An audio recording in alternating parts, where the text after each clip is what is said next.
जय जिनेंद्र। आज हम एनसीईआरटी 11 सरकारी बजट एवं अर्थव्यवस्था के अंतर्गत इस बात का अध्ययन करेंगे कि राजस्व और पूंजीगत व्यय कैपिटल और रेवेन्यू एक्सपेंडिचर में क्या डिफरेंस होता है, क्या अंतर होता है। पूंजीगत व्यय वे व्यय होते हैं जो लंबी समय अवधि के लिए किए जाते हैं और जिन पर एक लमसम अमाउंट बहुत अधिक मात्रा में व्यय होता है। जैसे यदि आपने फैक्ट्री का भवन खरीदा तो उस पर क्या होगा, आपका जो पैसा होगा वो बड़ी जो है लमसम अमाउंट व्यय होगा, ज़्यादा व्यय होगा और ये व्यय जो होगा वो लंबे समय के लिए होगा। ऐसे ही tractor, furniture, computer, office building, ये सब क्या होंगे, कैपिटल एक्सपेंडिचर होंगे। रेवेन्यू एक्सपेंडिचर क्या होते हैं? रेवेन्यू एक्सपेंडिचर जो होते हैं वो अल्प अवधि के लिए किए जाते हैं, सामान्यतः 1 साल से कम की होती है। और रेवेन्यू एक्सपेंडिचर आवर्ती प्रकृति के होते हैं, यानी इनसे ये बार बार करना पड़ते हैं। जैसे मेंटेनेंस ऑफ एसेट्स, आपने कोई संपत्ति खरीदी है और उसका आप मेंटेनेंस करते हैं तो आपको बार बार उसकी देख रेख पर व्यय करना पड़ेगा, नहीं तो मशीन खराब हो जाएगी, तो वो बार बार व्यय होगा, इसलिए वह क्या होगा, राजस्व व्यय। इसके बाद आप वेजेस, मजदूरों को जो भुगतान करते हैं वो भी बार बार करेंगे तो वो राजस्व व्यय होगा। किसी जो है एसेट की यूटिलिटी को बढ़ाने के लिए आप कोई व्यय करते हैं तो वो बार बार करना पड़ेंगे तो राजस्व व्यय होंगे।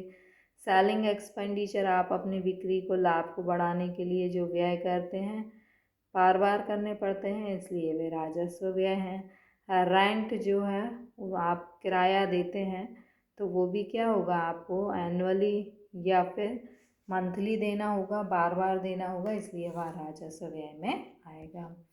अब आप लिखेंगे कैसे कि राजस्व व्यय से क्या होता है, संपत्तियों का निर्माण होता है। हमने अभी देखा कि आप राजस्व व्यय करते हैं तो किसी न किसी संपत्ति का निर्माण होता है, जबकि निर्माण नहीं होता। जबकि पूंजीगत व्यय से क्या होता है, संपत्ति का निर्माण होता है। तो राजस्व व्यय से संपत्ति का निर्माण नहीं होता और पूंजीगत व्यय से संपत्ति का निर्माण होता है, क्योंकि पूंजी आप व्यय करके संपत्ति को खरीदते हैं। देयता में कमी, जब आप राजस्व खर्चे करते हैं तो उससे देयता में कमी नहीं आती। मतलब आपको जब आप राजस्व खर्चे करते हैं, देयता मतलब लंबी अवधि के लिए आपको किसी को पैसा देना है। जैसे आपने यदि भवन खरीदा और लोन से खरीदा तो लोन का जब आप पेमेंट करते हैं तो वो पूंजीगत व्यय होगा और उससे क्या होगा, आपकी देयता में कमी हो जाएगी, जबकि राजस्व व्यय से देयता में कमी नहीं आती।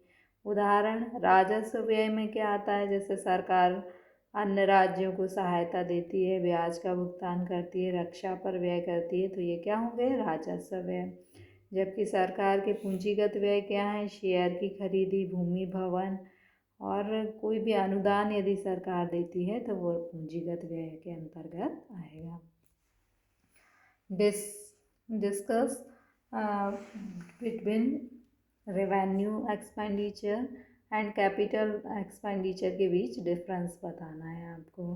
क्रिएशन ऑफ एसेट्स, जो रेवेन्यू एक्सपेंडिचर होते हैं उससे किसी भी एसेट्स जो होती है वो क्रिएट नहीं होती है, जबकि कैपिटल एक्सपेंडिचर से एसेट क्रिएट होती है।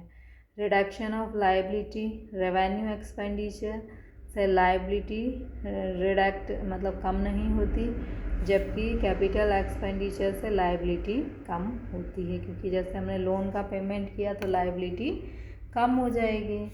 फिर है आइटम्स, रेवेन्यू एक्सपेंडिचर के आइटम हैं aids given to the state and other, central government state government को एड्स देती है, वो रेवेन्यू एक्सपेंडिचर है। इंटरेस्ट का पेमेंट, एक्सपेंडिचर ऑन डिफेंस, ये रेवेन्यू एक्सपेंडिचर में आएंगे।